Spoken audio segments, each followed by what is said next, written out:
ఆ పుట్టినటువంటి పిల్లకి కృష్ణ అని పేరు పెట్టారు. ద్రౌపదుని కూతురు కాబట్టి. ఆమె కుల పవిత్ర.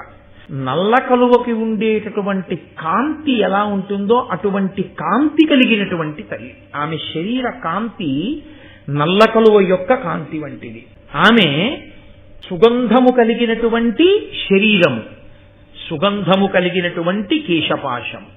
అమ్మవారికి ఉండేటటువంటి లక్షణం అది. అటువంటి తల్లి పద్మపత్రములు ఎలా ఉంటాయో అటువంటి కన్నులు కలిగినటువంటి నల్లని కేశపాశముతో కూడుకున్నది, దివ్యమైన తేజము కలిగినటువంటిది. ఆవిడ రగులుతున్న అగ్నిహోత్రంలోంచి పుట్టింది ఆవిడ.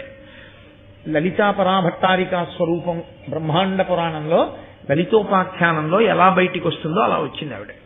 చాలా పరమ ప్రశాంతంగా ముదంబుతో పరమ సంతోషంతో ఆమె ఆవిర్భవించింది.